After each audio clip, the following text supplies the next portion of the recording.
Alors bonjour à tous et bienvenue sur Plastic Dream, ravi de vous retrouver aujourd'hui. On se retrouve pour la 6e vidéo, montage des rafales, le rafale C et le rafale B. Voilà où j'en suis pour l'instant. On avait vu dans la dernière vidéo la découpe et puis la mise en place des volets. Donc voilà, c'est fait. On continue le montage. On va essayer de terminer le montage dans cette vidéo de façon à ce que dans la prochaine on puisse enfin attaquer la peinture. Alors juste une petite approche, quelques petits détails sur le montage, si vous faites un rafale ou si vous en faites un jour. La boîte Revell, donc du rafale C, elle est pas mal. Bon, elle est pas mal parce que c'est une des seules, l'autre c'est Hobbyboss, j'ai pas de boîte Hobbyboss, je sais pas ce que ça vaut, je crois pas que ça soit supérieur à Revell, d'après ce que j'ai entendu dire, mais là encore, voilà, j'ai entendu dire, je ne peux pas vous confirmer. En tout cas, la boîte Revell est pas mal, mais il y a un peu de boulot. Il y a un peu d'attention à apporter, il y a quelques petits points critiques pour les débutants, où il va falloir prêter particulièrement attention. Okay. Pour le reste, comme vous le voyez, la forme est juste, c'est plutôt pas mal, il y a tout ce qu'il faut. Alors il y a un peu de travail, effectivement, on avait vu dans les vidéos précédentes, pour mettre à jour un peu les choses, vérifier par rapport aux vraies photos de rafale. D'ailleurs, si vous cherchez des photos, vous allez sur mon site www.plasticdream.com et vous aurez un dossier complet avec des dizaines, par des centaines de photos de rafales actuelles, hein, donc voilà, pas des rafales il y a 10 ans, des rafales là maintenant. Voilà, comme ça vous trouverez, vous regardez détail par détail, il y a des petites choses à ajouter, des petites choses à enlever, rien de bien extraordinaire. Ok. Alors, on va d'abord parler des tuyères. Ok, alors maintenant les tuyères, le fameux kit restkit. Alors je vous avais fait la présentation de la boîte, je ne vais pas vous la refaire, elle est là. Voilà. Ok, voilà la petite notice. Alors deux petites choses, j'ai commencé à monter, mais on va couper ça ensemble parce que je voudrais voir Roman me poser une question, comment on coupe ce genre de petites choses, des petites carottes là. Il y a le petit plan ici, parfait. Vous voyez sur cette partie-là, il y a des petites bouts de photo découpe à mettre. Alors c'est extrêmement petit. Pour les tenir avec une passe à épiler, c'est déjà quelque chose. Après, il faut les coller à la colle forte. Donc on met de la colle forte dans tous les petits détails qui sont sur cette pièce. Je vais vous la montrer après. C'est vraiment difficile de faire du boulot propre. Mais bon, ok. On le fait parce que... Mais une fois en place, c'est-à-dire là-dedans, on voit que dalle. C'est comme le fond, hein, ici, là. Vous voyez les deux petites pièces, là? Parce que au fond, je vais vous montrer là, on va enlever même la partie là.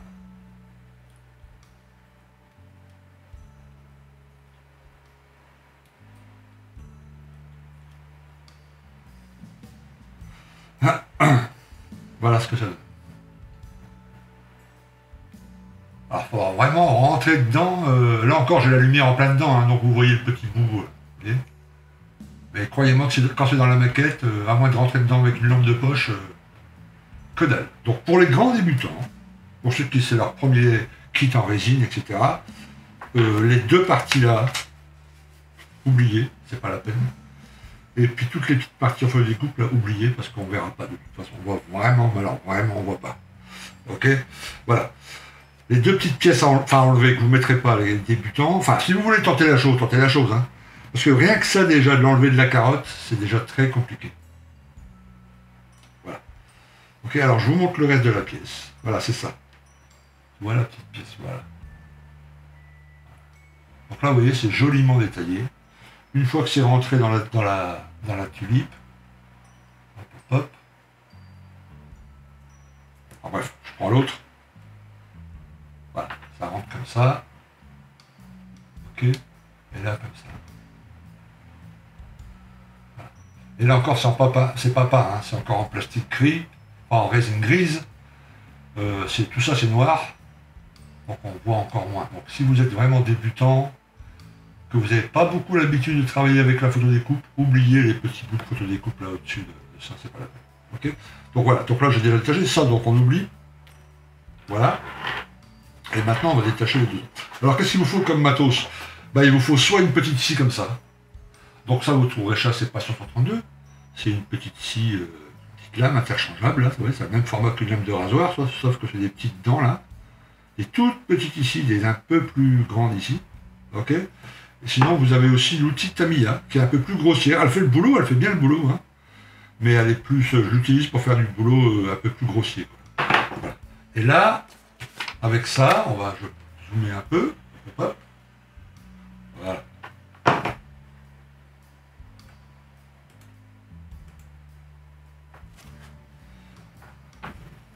Généralement, sur les carottes en résine, on voit très très bien l'endroit où il faut couper. Hein, c'est ça qu'il faut enlever. Là. Ça et ça, évidemment. Tout ça là, voilà, toute cette partie-là, poubelle. Donc il faut couper pile poil ici. Ok.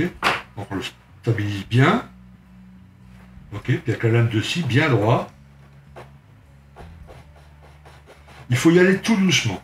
Alors attention, la résine là, pardon. La résine, là, vous voyez les petites poussières, c'est très, très, très toxique. Il ne faut pas les avaler, il ne faut pas les respirer. Portez un masque si possible.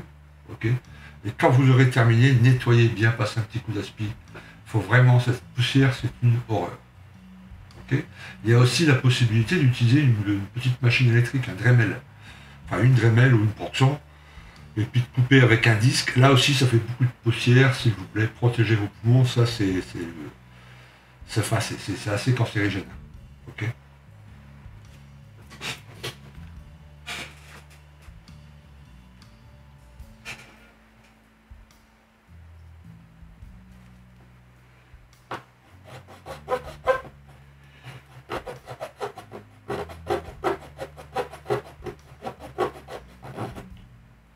Voilà. Et puis on fait le tour, on fait tourner la pièce petit à petit.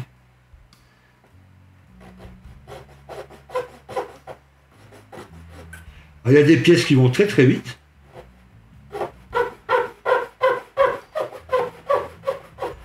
Puis il y a des pièces comme celle-ci, comme c'est une carotte pleine, ça prend un peu plus de temps. Ah, c'est pas très grave. Hein.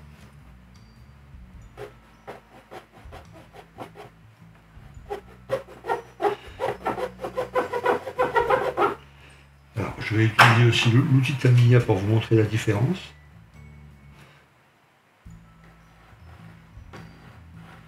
On commence tout doucement. Donc, vous voyez déjà la lame est plus souple, donc on a plus de chances de déraper.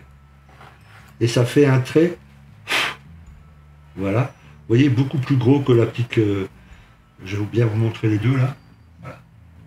Là, vous voyez le petit trait de coupe avec l'outil Tamiya, avec l'outil celui-ci. Et là, avec l'outil Tamiya, vous voyez, c'est un peu plus gros.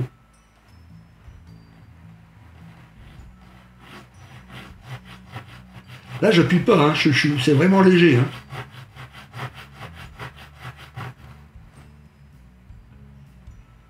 Alors, je vous conseille de tourner, sinon si vous faites tout d'un coup, vous risquez de partir en biais.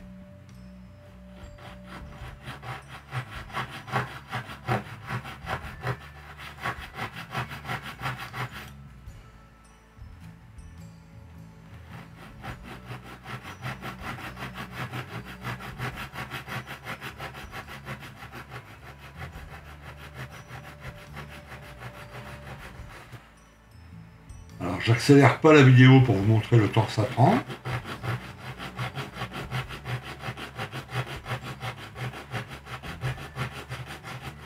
Voilà, maintenant que je suis presque au bout, je le tiens de l'autre côté pour pas que le bout saute et part. Hop.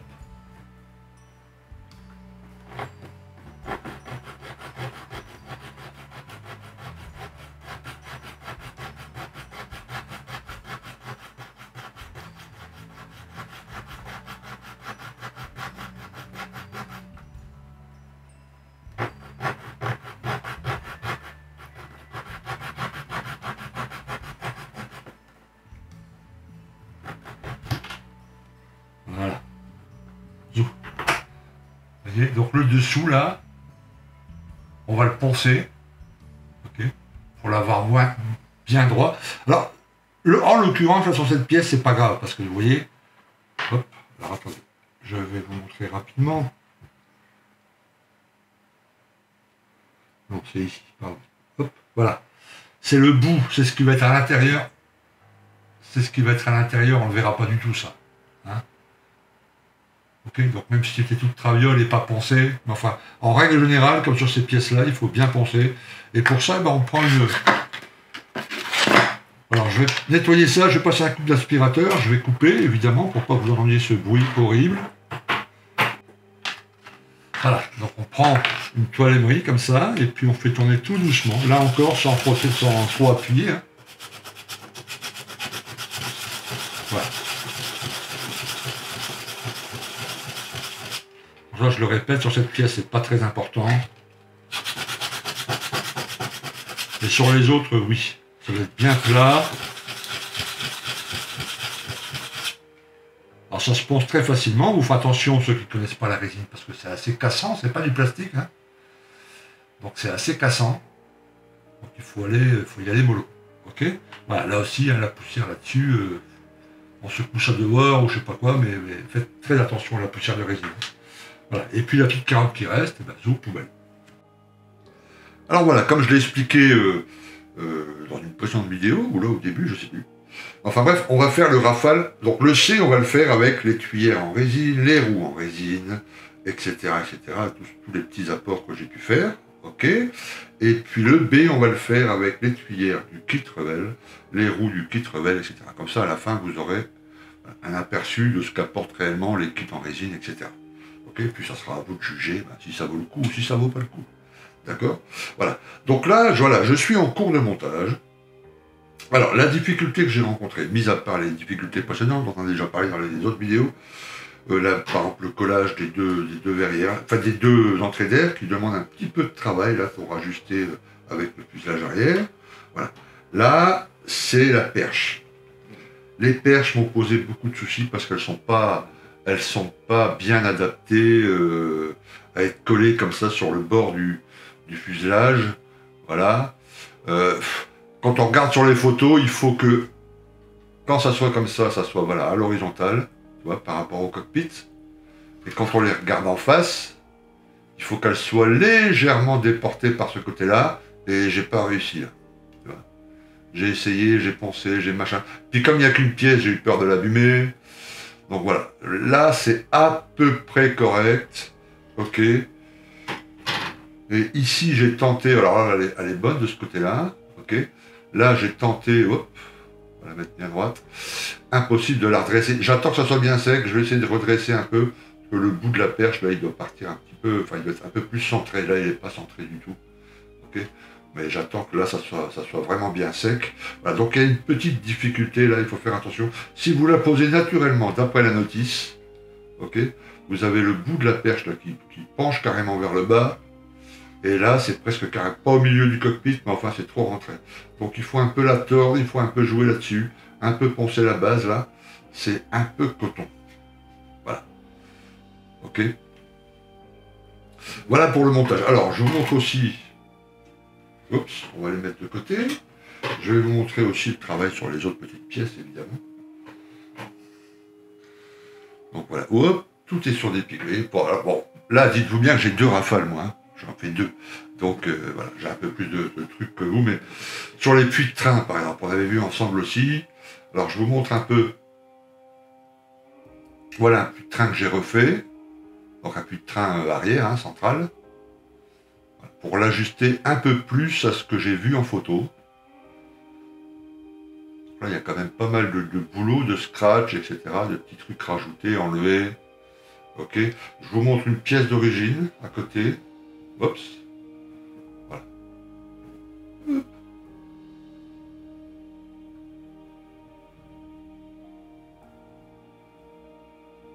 Voilà.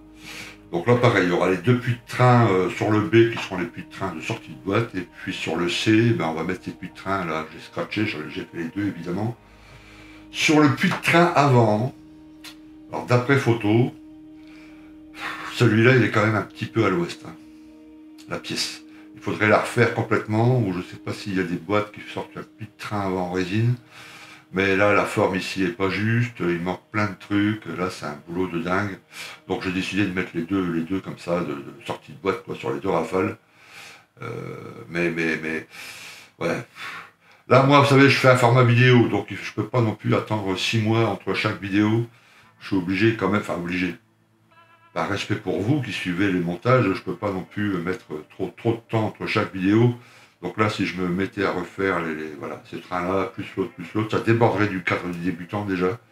Et puis les vidéos dureraient beaucoup plus de temps. Donc voilà. On va les mettre comme ça. Donc j'ai préparé aussi. Alors voilà, ça c'est les roues originales et ça c'est les roues en résine. Oups. Voilà. Pareil pour les roues avant. Là c'est les petites pièces des trains, vous savez, qu'on peindra voilà, sur une petite. C'est prêt pour la peinture. On mettra ça sur un petit cure-dent ou je sais pas quoi pour les peindre la même couleur que le fuselage. Là c'est les petites pièces évidemment qui viennent pour renforcer les puits de train. Les petites trappes qui sont ici, bon, pour les deux appareils, hein, et qu'on collera à la toute fin, on va les peindre, les vernir, faire un peu de watering, et puis voilà. Donc voilà, j'y suis là depuis 2-3 semaines. Là on va voir ensemble. Hop, parce que si on a abaissé les puits de train, les volets, pardon, on a, voilà, j'ai mis aussi la crosse d'appontage, qui est correcte hein, par rapport aux photos réelles, ça ressemble bien à ça. Ok. Vous voyez, comme on a abaissé les volets, pardon, décidément, les petits supports de volets, c'est-à-dire qui sont censés représenter les mécanismes qui font bosser les volets, eh ben, il faut les modifier aussi. Donc on va en faire un ensemble, pour vous montrer, et puis voilà. Il y aura encore un petit truc, un peu de travail ici, là, sur une des sorties ici, mais ce sera surtout un travail en peinture. Et puis ensuite, enfin, pour terminer, la pose de la verrière, masquage, etc. Sur la verrière principale, il y a un peu de travail et de masquage et de collage. Voilà. Ok. Et puis au final, quand vraiment il sera prêt, on ajoutera toutes les petites antennes. J'en ai déjà mis une là sur le C, j'ai mis un tout petit tube pitot ici, mais il y a encore un peu de trucs là en dessous à coller, etc. Et puis toutes les parties transparentes, comme là par exemple sur le nez. Le nez est collé, mais il y a deux petites parties transparentes sur lesquelles on va les coller déjà, et puis on va mettre un peu Ils sont en partie transparentes parce que ce sont des parties où il y a un petit phare, où c'est un peu vitré, etc. Donc on va les masquer, et ensuite, comme ça, on peindra, et puis ensuite, on enlèvera le petit masque, enfin le masque liquide, ok. Et puis on pourra teinter s'il faut, on pourra travailler là-dessus. Il y en a pas mal de loupiottes hein, au bout ici, là, en dessous, etc. Donc ça, on les ajoutera vraiment à la fin avec toutes les petites antennes. Et ensuite, ils seront prêts pour déjà une phase d'après. Et puis la peinture. Alors, il y a ici l'évacuation des gaz, là. Il y a une petite trappe. Alors, vous voyez le petit truc blanc, là, c'est du scratch. Okay, je vous mets une photo de la sortie réelle. Voilà. Revel ne prévoit que cette partie ici, la grise.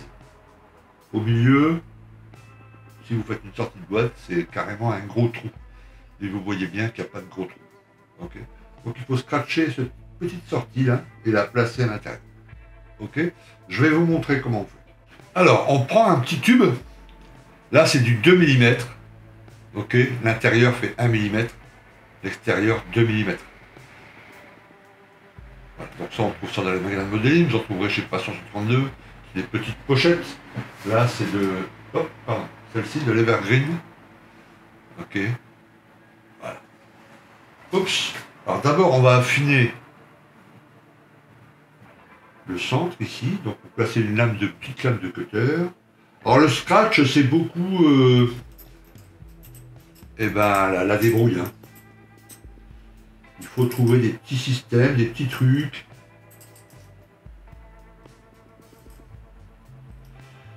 Voilà, on affine un peu. Ok, c'est un peu plus affiné. Maintenant, comme on peut voir sur la photo, c'est coupé en biais, c'est pas comme ça, c'est comme ça. Donc là, on va le couper légèrement en biais.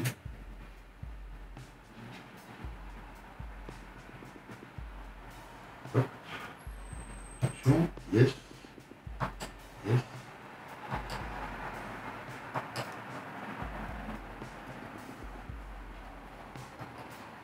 Ok. On va continuer à l'affiner.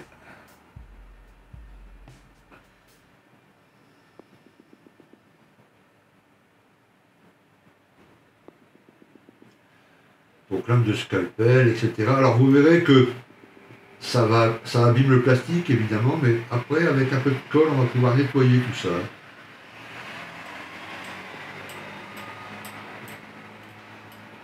faut y aller tout doucement, patiemment. Hop. Un peu de ponçage maintenant ici. Il faut arrondir cette partie, arrondir celle-ci.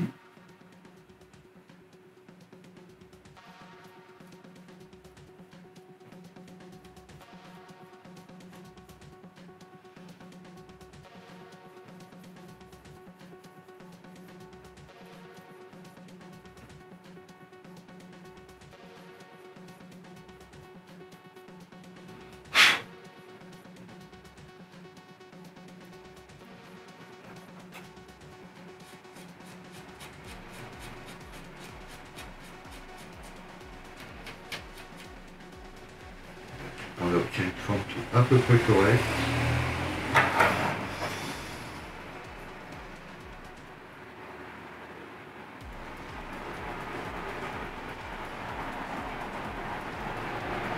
Voilà, alors ici, je vais vous montrer pour le placement. Hop,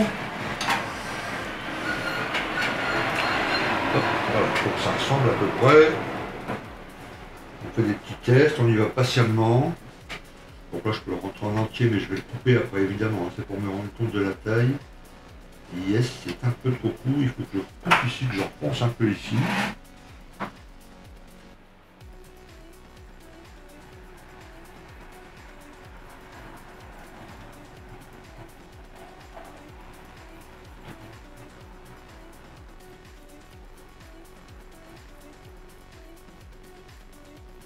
Alors on nettoiera la pièce après, pardon, je suis pas caméra, bah ouais.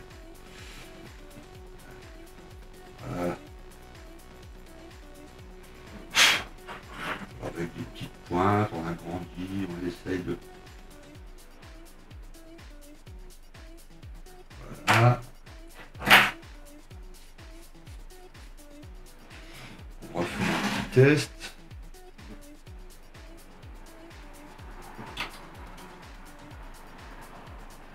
Oui, c'est beaucoup mieux. Ok, maintenant on va la couper. Quand c'est des tubes comme ça, il faut mieux les faire rouler. On va le mettre ici, yes. Et on fait rouler tout doucement. Et au moment de couper, on maintient les deux parce que sinon la pièce là va sauter, bloum. Hop. Et on fait rouler. Et hop, à un moment. Voilà. On va garder cette pièce là.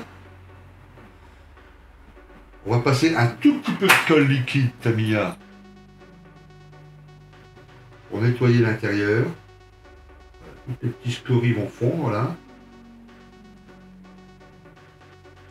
On va laisser sécher cette pièce là pendant une vingtaine de minutes.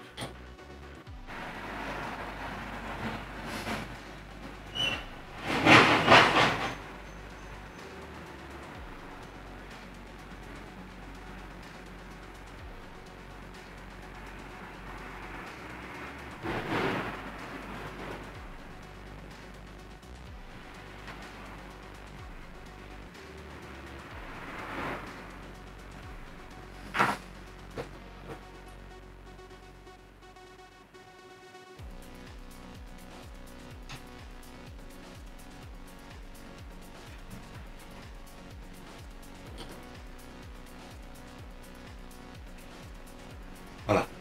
On va bien laisser sécher les deux pièces. Et puis ensuite, on va insérer le petit tube là-dedans. Et on aura comme ça une petite sortie là, un peu plus réaliste. Voilà, ensuite vous collez cette petite pièce à l'intérieur et puis ça vous permet d'avoir une petite entrée qui est... Une petite entrée d'air qui est un peu plus réaliste. Enfin, c'est pas une entrée d'air, pardon, c'est une sortie d'échappement, mais qu'elle soit un peu plus réaliste. Et puis vous verrez qu'après que la peinture, le travail de métal, tout ça, ça va passer, ça va être nickel. Alors voilà les gars, c'est tout pour aujourd'hui. Alors ces petites vidéos que vous avez vues là, je les ai tournées il y a quelques temps déjà. Là j'ai eu le temps de les assembler et puis de vous les présenter aujourd'hui. Ok, j'espère que ça vous a plu, que vous avez appris quelques petites choses. On se retrouve très bientôt sur une autre vidéo et je vous dis à très bientôt. Prenez soin de vous. Ok, à plus, ciao.